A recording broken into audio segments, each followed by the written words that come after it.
Hi friends, welcome back. നമ്മുടെ ഇന്നത്തെ video വാട്സപ്പിന്റെ ഒരു കിടിലൻ അപ്ഡേറ്റ് ആണ്. ഒരു വർഷത്തോളമായിട്ട് നമ്മൾ കാത്തിരിക്കുന്ന ഒരു അപ്ഡേറ്റ് ആണ്. Multi device support. ആ ഒരു സംഗതി അതിന്റെ ബീറ്റ വെർഷനിൽ അവർ കൊണ്ടുവന്നിരിക്കുകയാണ്. താമസിയാതെ നമ്മുടെ ഫോണുകളിലേക്ക് എത്തും. അപ്പോൾ ഇത് എങ്ങനെയുണ്ട്, എത്രത്തോളം നന്നായിട്ട് വർക്ക് ചെയ്യുന്നുണ്ട്, ഇപ്പം ഇതിൽ എങ്ങനെ എന്തൊക്കെ അഡ്വാൻറ്റേജ് ആണുള്ളത്, അതേപോലെ ഇപ്പം ഇതിന് എന്തൊക്കെ ലിമിറ്റേഷൻസ് ആണുള്ളത്, എത്രത്തോളം നന്നായിട്ട് ഈ അപ്ഡേറ്റ്, ആ കാര്യമാണ് ഞാൻ ഇവിടെ കാണിച്ചുകൊണ്ട് വിവരിക്കാൻ പോകുന്നത്. സോ നമുക്ക് ആദ്യം തന്നെ ഈ സംഗതി എന്താണ്, ഇത് എത്രത്തോളം നന്നായിട്ട് വർക്ക് ചെയ്യുന്നുണ്ടെന്ന് നോക്കാം. പിന്നെ ഇത് എങ്ങനെ യൂസ് ചെയ്യാം എന്നുള്ളതിന്റെ പ്രൊസീജിയർ കാണിക്കാം. പോരായ്മ ഞാൻ ലാസ്റ്റ് പറയാം.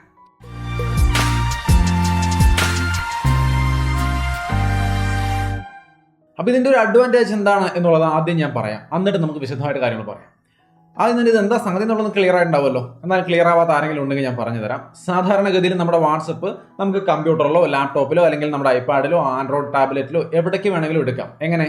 നമ്മുടെ ഫോണിലുള്ള വാട്സപ്പ് സെയിം നമ്പർ കമ്പ്യൂട്ടറിലേക്ക് കൊണ്ടുവരാൻ കമ്പ്യൂട്ടറിൽ അല്ലെങ്കിൽ ലാപ്ടോപ്പിൽ നമുക്ക് വാട്സപ്പ് വെബ് എന്ന് സെർച്ച് ചെയ്യാം. നിങ്ങളിവിടെ സ്ക്രീനിൽ കാണുന്ന ഈ ഒരു വാട്സപ്പ് വെബ് സെർച്ച് ചെയ്യുക, ഓപ്പൺ ചെയ്യുക. അവിടെ ഒരു QR കോഡ് വരും. നമ്മുടെ ഫോണിലെ ആ വാട്സപ്പിനകത്തെ ലിങ്ക് ഡിവൈസ് എന്നുള്ള സെക്ഷൻ എടുത്തിട്ട് ലിങ്ക് എന്ന് ക്ലിക്ക് ചെയ്താൽ ഈസി ആയിട്ടൊരു സ്കാനർ വരും. അത് വെച്ച് നമുക്ക് സ്കാൻ ചെയ്യാം. ആ ഒരു QR കോഡ് നമ്മുടെ കമ്പ്യൂട്ടറിൽ വരുന്ന QR കോഡ് സ്കാൻ ചെയ്താൽ നമ്മുടെ സെയിം നമ്പറുള്ള സെയിം വാട്സപ്പ് നമ്മുടെ കമ്പ്യൂട്ടറിൽ കിട്ടും. ഈ രീതിയിൽ നമുക്ക് ലാപ്ടോപ്പിലോ ഐപാഡിലോ ആൻഡ്രോയിഡ് ടാബിലോ എവിടെ വേണമെങ്കിലും നമ്മുടെ സെയിം നമ്പറുള്ള വാട്സപ്പ് കൊണ്ടുവരാൻ സാധിക്കും, യൂസ് ചെയ്യാൻ സാധിക്കും.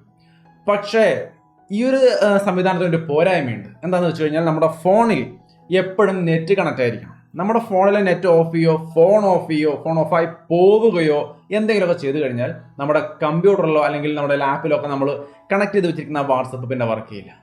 ഈ ഒറിജിനൽ നമ്മുടെ ഫോണിൽ കിടക്കുന്ന ഒറിജിനൽ വാട്സപ്പ് നെറ്റ്വർക്കുമായി കണക്ട് ചെയ്ത് വർക്ക് ചെയ്യുന്നുണ്ടെങ്കിൽ മാത്രമാണ് നമ്മുടെ കമ്പ്യൂട്ടറിലും ലാപ്ടോപ്പിലും ഒക്കെ ഇടുന്ന വാട്സപ്പ് വർക്ക് ചെയ്യുള്ളൂ, അല്ലെങ്കിൽ വർക്ക് ചെയ്യില്ല. അപ്പോൾ അതൊരു വലിയ പോരായ്മയാണ്. കാരണം നമ്മുടെ ഫോണിലെ നെറ്റ് നമുക്ക് ആവശ്യമില്ല, ഓഫ് ചെയ്ത് വെച്ചു, അല്ലെങ്കിൽ ഫോൺ ഓഫായി പോയി, നമ്മുടെ കയ്യിലുള്ള വേറെ ഒരിടത്തും നമ്മുടെ വാട്സപ്പ് പിന്നെ വർക്ക് ചെയ്യില്ല, കഴിഞ്ഞു.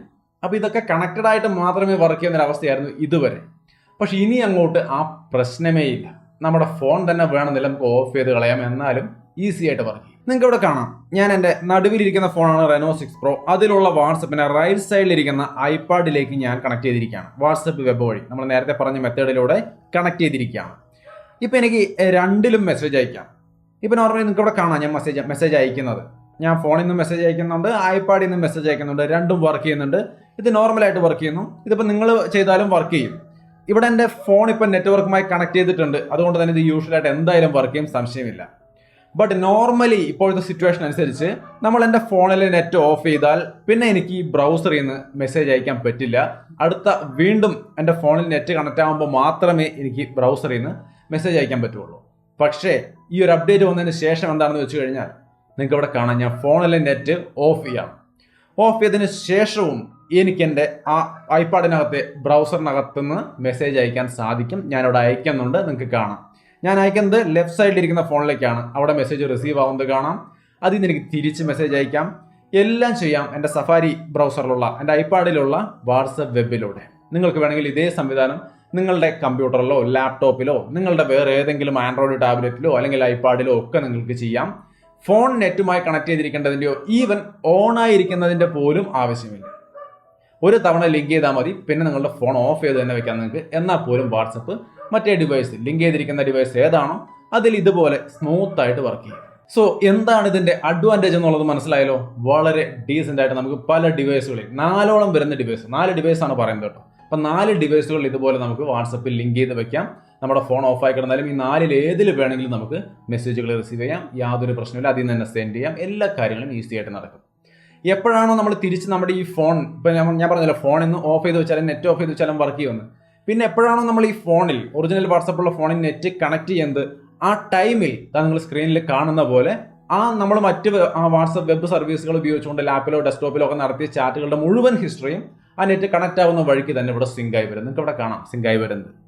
സോ ഈ രീതിയിൽ നമുക്ക് വാട്സപ്പ് ഫോണിൽ നെറ്റ് ഇല്ലെങ്കിലും ഇനി ഫോൺ ഓഫ് ചെയ്ത് വെച്ചാലും മറ്റേത് ഡിവൈസ് വെച്ചുകൊണ്ട് നമ്മുടെ വാട്സപ്പ്, നമ്മുടെ സെയിം നമ്പറുള്ള സെയിം വാട്സപ്പ് എല്ലാ ഡിവൈസുകളിലും നമുക്ക് ഒരുപോലെ ഉപയോഗിക്കാൻ കഴിയും. 4ഓളം ഡിവൈസുകളിലാണ് ഈ ഒരു സർവീസ് ഇപ്പോൾ കൊണ്ടുവന്നിരിക്കുന്നത്. സംഗതി എന്തായാലും ഇൻട്രസ്റ്റിംഗ് ആയ ഘടകമായിട്ടുണ്ടല്ലേ.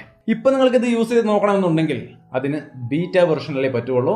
അത് താമസിയാതെ സ്റ്റേബിൾ വെർഷനിലേക്ക് വരും. അപ്പോൾ എങ്ങനെയാണ് ഇതിപ്പോൾ നിങ്ങൾക്കൊന്ന് ടെസ്റ്റ് ചെയ്യണമെന്നുണ്ടെങ്കിൽ അത് എങ്ങനെയാണ് ചെയ്യുന്നത് ഞാൻ കാണിച്ചു തരാം.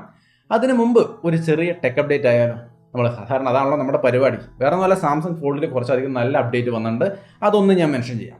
ഒന്നാമത്തെ കാര്യം നമ്മുടെ Z Fold 3 മുമ്പത്തെ സാംസങ് ഫോൾഡുകളെ അപേക്ഷിച്ച് വില കുറവായിരിക്കുന്നു ഇന്ന് അറിയാൻ കഴിഞ്ഞിട്ടുണ്ട് എനിക്ക്. സോ എന്തായാലും വില കുറഞ്ഞ ഫോൾഡ് വരുമെന്ന് ഞാൻ പറഞ്ഞിട്ടുണ്ടായിരുന്ന മുമ്പേ ആ സംഗതി വരാൻ പോകുന്നത് ഒന്നുകൂടി കൺഫേം ആയിരിക്കുകയാണ്.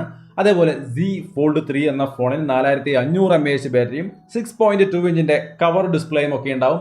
മുമ്പൊക്കെ ഉണ്ടായിരുന്ന ആ ഫോൾഡിംഗ് ഫോണിനേക്കാൾ സ്ലിം ആയ ഫോണായിരിക്കും ഇത്തവണ വരാൻ പോകുന്ന ഫോൾഡ് എന്ന് കൂടി സാംസങ് പറയുന്നുണ്ട്. അതിന്റെ എയർ ഗ്യാപ്പും കാര്യങ്ങളൊക്കെ വളരെ കുറവായിരിക്കും. സോ വളരെ ഇൻട്രസ്റ്റിംഗ് ആയ ഒരു അപ്ഡേറ്റ് ആണ്. നല്ലൊരു സാംസങ് ഫോൾഡ് ഫോണാണ് വരാൻ പോകുന്നത്. അതും വില കുറഞ്ഞിട്ടാണ് വരാൻ പോകുന്നത്. ഇൻട്രസ്റ്റിംഗ് ആയ ഘടകം നമുക്ക് നോക്കാം.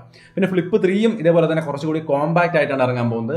അതിൽ സ്നാപ്ഡ്രാഗൺ 888ഉം 8GB റാമും ആൻഡ്രോയിഡ് 11ഉം സിംഗിൾ സിം ആയിരിക്കും. ബട്ട് ഈ സിം സപ്പോർട്ട് ചെയ്യും. അങ്ങനെ ഈ സിം അടക്കമുള്ള ഇപ്പോഴത്തെ ഐഫോണിലൊക്കെ ഉള്ള പോലത്തെ ഈ സിം സപ്പോർട്ട് ചെയ്യുന്ന തരത്തിലുള്ള ഒരു ഫ്ലിപ്പ് ഫോൺ തന്നെയാണ് വരാൻ പോകുന്നത്. സോ ഈ രണ്ട് കാര്യങ്ങളും ഇൻട്രസ്റ്റിംഗ് ആണ്. രണ്ടും വില കുറഞ്ഞ് തന്നെയാണ് വരാൻ പോകുന്നതെന്നാണ് കേൾക്കുന്നത്. ഒരു കാര്യം കൂടി ഇവരുടെ വാച്ച് വരാൻ പോകുന്നുണ്ട്. ആ വാച്ച് 4 ടൈസൺ പ്ലാറ്റ്ഫോമിൽ ആയിരിക്കില്ല തവണ വരിക. എക്സിനോസ് W920 എന്ന് പറയുന്ന ഒരു പ്രൊസസർ വെച്ചുകൊണ്ടാണ് വരാൻ പോകുന്നത്.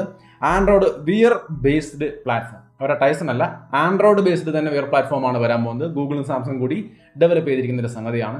സോ കുറച്ചും കൂടി അഡ്വാൻസ്ഡ് ആയ നല്ല വാച്ചുകളുമാണ് വരാൻ പോകുന്നത്. ഗാലക്സി അൺപാക്ക് ഇവന്റ് എന്തായാലും മിസ്സാക്കാതെ കാണുക. അപ്പോൾ എന്തായാലും വാട്സ്ആപ്പ് വീഡിയോയ്ക്ക് ഇടയിൽ ഒരു ചെറിയ ഇമ്പോർട്ടന്റ് ആയ ഒരു ടെക് അപ്ഡേറ്റ് ആയതുകൊണ്ടാണ് ഇന്ന് തന്നെ ഷെയർ ചെയ്തത്. അടുത്ത ടെക് അപ്ഡേറ്റിൽ കൂടുതൽ വിശദമായിട്ട് അതിനെക്കുറിച്ച് പറയാം. എന്തായാലും ഇനി നമുക്ക് തുടർന്നുള്ള കാര്യം, അതായത് വാട്സപ്പിന്റെ ആ ഒരു ഫീച്ചർ എങ്ങനെ വർക്ക് ചെയ്യുന്നു, എത്രത്തോളം ഉപയോഗപ്രദമാണെന്നുള്ളത് മനസ്സിലായല്ലോ. ഇനിയിപ്പോൾ അത് വേണമെന്നുണ്ടെങ്കിൽ ഇപ്പോൾ എങ്ങനെ അത് എടുത്ത് യൂസ് ചെയ്യാം, ആ കാര്യം ഞാൻ ഇവിടെ കാണിച്ചു തരാം. നമ്മുടെ ഫോൺ എടുക്കുക. ഫോണിൽ നിങ്ങൾ ഇതാ സ്ക്രീനിൽ കാണുന്ന പോലുള്ള ബീറ്റ വെർഷൻ ആണ്. നിങ്ങൾ തേർഡ് പാർട്ടി സൈറ്റിൽ നിന്ന് ഡൗൺലോഡ് ചെയ്യേണ്ടി വരും. അങ്ങനെ വരുന്നത് ഡൗൺലോഡ് ചെയ്യണമെന്നുള്ളത് നിങ്ങൾ ആലോചിക്കുക, റിസ്ക് നിങ്ങളുടേതാണ്. വേണമെങ്കിൽ ഇങ്ങനെ ബീറ്റ വെർഷൻ, ഈ കാണുന്ന നമ്പറിലുള്ള ബീറ്റ വെർഷൻ ഡൗൺലോഡ് ചെയ്ത് ഇൻസ്റ്റാൾ ചെയ്യുക. ഇൻസ്റ്റാൾ ചെയ്തതിന് ശേഷം നമ്മൾ വാട്സപ്പ് ഓപ്പൺ ചെയ്യുക. ഏറ്റവും ടോപ്പിൽ റൈറ്റ് സൈഡിൽ കാണുന്ന ആ 3 ഡോട്ടിൽ ക്ലിക്ക് ചെയ്യുക. തൊട്ട് താഴെ മൂന്നാമതായിട്ട് ലിങ്ക്ഡ് ഡിവൈസ് എന്ന് കാണാം. അത് ക്ലിക്ക് ചെയ്ത് കഴിഞ്ഞാൽ use WhatsApp on other devices, അതിന് താഴെ ലിങ്ക് എ ഡിവൈസ് എന്ന് കാണും. പക്ഷെ അതിൽ ക്ലിക്ക് ചെയ്യേണ്ട.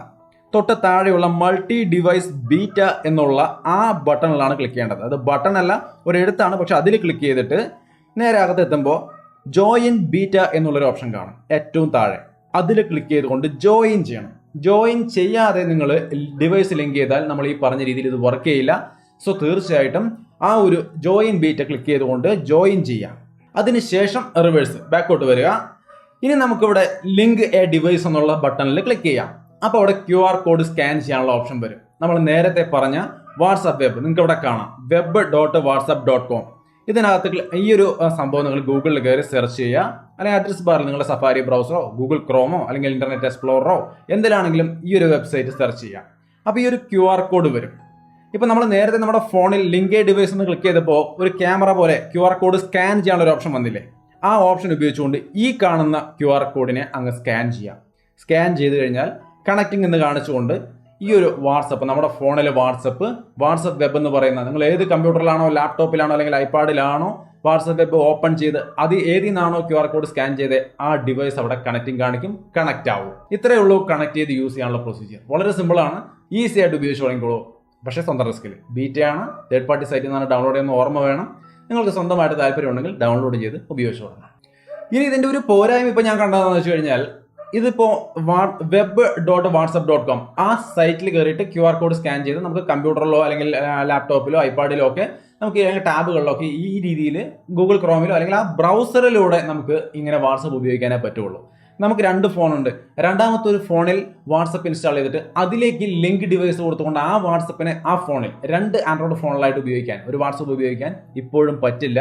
ഈ പറഞ്ഞ വാട്സപ്പ് വെബിലാണ് ഈ ഒരു സംഗതി ഇപ്പോഴേക്ക് അവൈലബിൾ ആയിട്ടുള്ളൂ. തീർച്ചയായിട്ടും ഇതൊരു ലിമിറ്റേഷൻ ആണ്. വരും ദിവസങ്ങളിൽ മാറും എന്ന് വിചാരിക്കാം. ഇപ്പോഴേക്ക് അതിനെക്കുറിച്ച് വേറെ അപ്ഡേറ്റ് ഒന്നും എനിക്ക് കിട്ടിയിട്ടില്ല.